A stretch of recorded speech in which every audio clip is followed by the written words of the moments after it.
Bonjour et bienvenue dans le podcast Le Reflet des Contes, le premier podcast qui relie contes et développement personnel. Je m'appelle Galina Kojanova, je suis auteure, conteuse et master coach certifié. Dans cet épisode, on va lire un extrait du conte. Ensuite, je partagerai avec toi des symboles et des clés que j'ai pu trouver à l'intérieur de cet extrait. Et pour finir, je te proposerai quelques exercices et des idées de réflexion. Aujourd'hui, on va lire et analyser le conte Hansel et Gretel des frères Grimm. Tu es bien installé? Alors écoute. Dans une grande forêt vivait un pauvre bûcheron, sa femme et ses 2 enfants. Le garçon s'appelait Hansel et la petite fille Gretel. Il y avait peu à manger et à partager, et lorsque la disette gagna le pays, le père ne put plus ramener le pain quotidien. Alors qu'il faisait sa prière du soir, en cherchant une solution à ses problèmes, il soupira et dit à sa femme : « Qu'allons-nous devenir ? Comment pourrions-nous nourrir nos pauvres enfants quand nous n'avons plus rien pour nous-mêmes ?»« Sais-tu, mon époux, répondit la femme, nous conduirons tôt demain les enfants dans la forêt, là où elle est la plus profonde. Nous y ferons du feu et nous donnerons à chacun un morceau de pain. Et puis, nous irons travailler en les laissant seuls. Ils ne trouveront plus le chemin de la maison et nous en serons débarrassés. »« Non, femme, dit l'homme, je ne ferai jamais cela. Comment pourrais-je supporter de laisser mes enfants seuls dans la forêt ? Les bêtes sauvages les dévoreraient aussitôt. »« Oh, fou !» dit-elle. « Alors nous devrons tous les 4 mourir de faim. Tu n'auras plus qu'à préparer nos cercueils. » Et elle ne le laissa plus en repos jusqu'à ce qu'il se décidât. « Mais les pauvres enfants me manqueront, dit l'homme. Cependant, les 2 enfants, qui ne s'étaient pas endormis, car ils avaient grand faim, avaient entendu ce que leur belle-mère racontait à leur père. Gretel pleurait des larmes amères et dit à Hansel : « Que va-t-il advenir de nous ? » ?»« N'aie crainte, petite sœur, dit Hansel, je vais nous tirer de ce mauvais pas. » Et alors que les parents dormaient, il se leva, enfila sa petite veste, ouvrit la porte, puis se faufila dehors. La lune brillait de tous ses rayons, et les graviers qui jonchaient le seuil scintillaient comme autant de pièces d'argent. Hansel se pencha et en enfouit dans ses poches autant qu'elle pouvait en contenir, jusqu'à en déborder. Puis, il rentra et dit à Gretel : « Sois rassurée, ma sœur, et endors-toi en paix. Dieu ne nous abandonnera pas. » Puis, il se recoucha.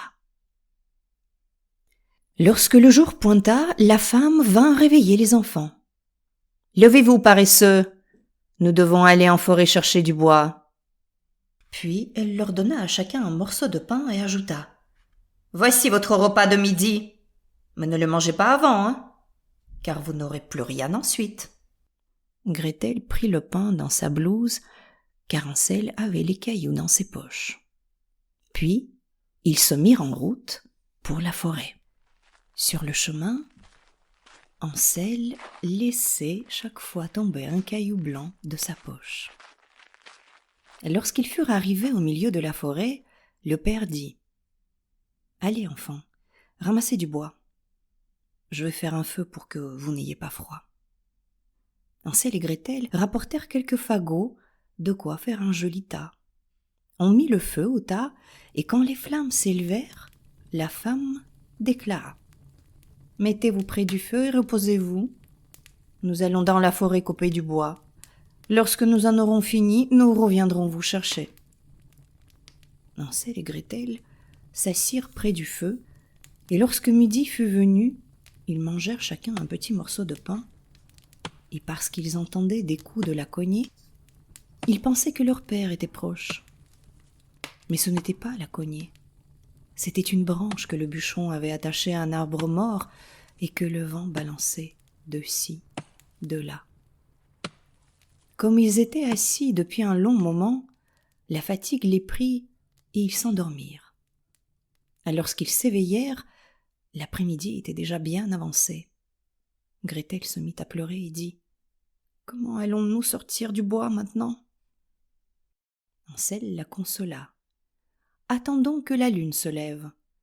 Nous retrouverons notre chemin. » Et quand la lune fut bien levée, Hansel prit sa sœur par la main et suivit les cailloux blancs qu'il avait semés. Ils scintillaient comme des sous neufs et leur montraient le chemin. Ils marchèrent toute la nuit et arrivèrent à Potron-Minet devant la maison de leur père. Ils frappèrent à la porte. La femme ouvrit et lorsqu'elle vit que c'était Hansel et Gretel, elle leur dit « Méchants enfants, pourquoi avez-vous dormi aussi longtemps dans la forêt ? Nous avons cru que vous ne vouliez plus revenir à la maison. » Mais le père se réjouissait, car il se reprochait de les avoir laissés seuls. Peu de temps après, la misère s'empara de nouveau de tout le pays. Et une nuit, les enfants entendirent leur belle-mère parler ainsi à son mari. « Nous n'avons plus qu'une demi-miche de pain. Toute chanson a une fin. Nous devons nous séparer des enfants et les amener plus loin dans la forêt afin qu'ils ne puissent plus retrouver le chemin de retour. Nous n'avons pas d'autre choix. » L'homme en fut bouleversé et pensa « Mieux vaudrait partager les dernières bouchées avec ses enfants. » Mais la femme ne l'entendait pas de cette oreille et n'eut de cesse de le faire fléchir. Qui dit oui une fois, doit le dire deux fois. Et s'étant rendu une fois, il se rendit à nouveau. Tandis que les parents dormaient, Hansel se leva sans bruit et voulut aller ramasser des graviers comme la fois précédente. Mais la femme avait fermé la porte à clé et le garçon ne put sortir. Il rassura cependant sa sœur en disant « Ne pleure pas, Gretel, dors tranquillement, le bon Dieu nous viendra en aide. » Tôt le matin, la femme vint tirer les enfants du lit. Ils reçurent leur morceau de pain, qui était encore plus petit que la fois précédente. En cheminant, Hansel le brisait dans sa poche, s'arrêtait et jetait une miette sur le sol. La femme emmena les enfants encore plus profondément dans la forêt, plus loin qu'elle ne fût jamais allée de sa vie. Là, ils firent un feu et la femme dit « Restez ici les enfants, et si vous êtes là, vous pouvez dormir un peu. Nous allons dans la forêt couper du bois, et ce soir, lorsque nous en aurons fini, nous viendrons vous chercher. » Vers midi, Gretel partagea son pain avec Hansel, qui avait éparpillé le sien sur le chemin. Puis, ils s'endormirent. Le soir tomba, mais personne ne vint chercher les pauvres enfants, qui se réveillèrent au beau milieu de la nuit. Hansel rassura sa sœur en lui disant « Attendons que la lune se lève, nous verrons les miettes de pain que j'ai semées, et elles nous montreront le chemin de la maison. » Lorsque la lune fut haute, ils se levèrent, mais ils ne trouvèrent aucune miette de pain, car les milliers d'oiseaux qui voletaient dans les bois et les prés les avaient picorés. Hansel assura à Gretel qu'ils retrouveraient leur chemin, mais ils marchèrent toute la nuit et le jour suivant, du matin jusqu'au soir, sans parvenir à sortir de la forêt. Et ils avaient bien faim, car ils n'avaient mangé que quelques baies qu'ils avaient trouvées çà et là. Comme ils étaient trop fatigués et que leurs jambes refusaient de les porter plus loin, ils s'allongèrent sous un arbre et s'endormirent encore. Au matin, ils se remirent en marche, mais ne s'enfoncèrent que davantage dans la forêt. et convinrent que si nul ne leur venait en aide, ils seraient en grand péril.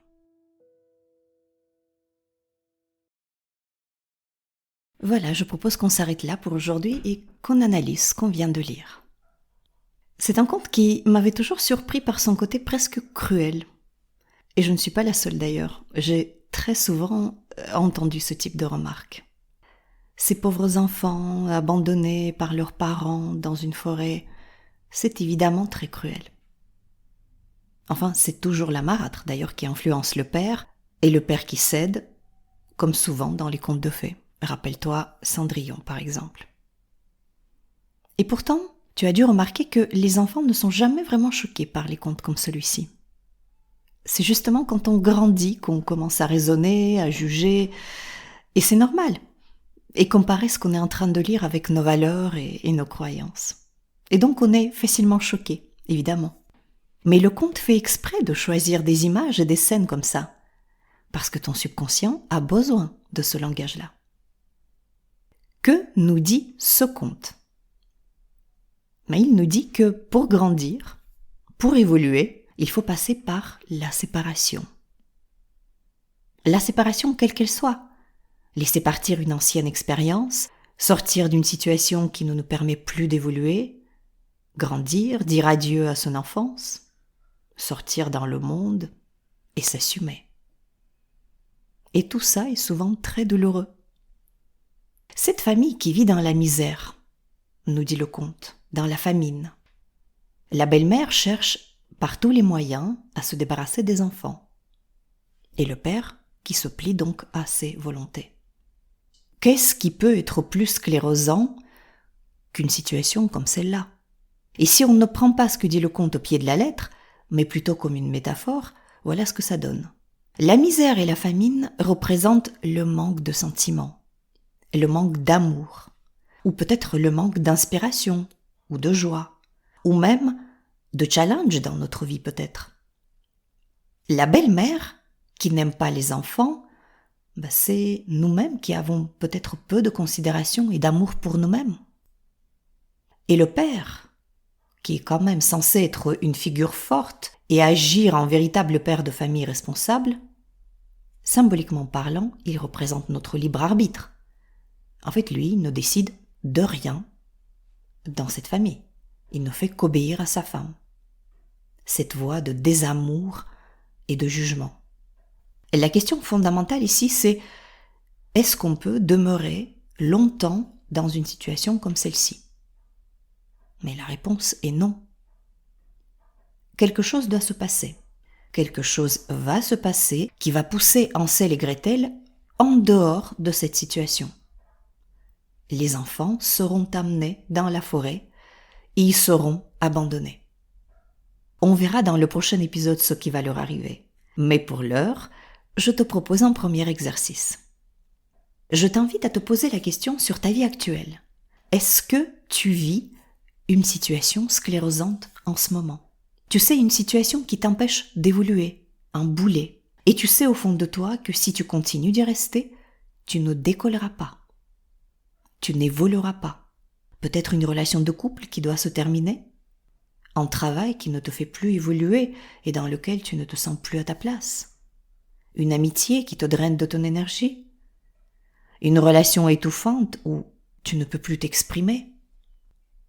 Je t'invite à être complètement honnête avec toi-même en faisant cet exercice.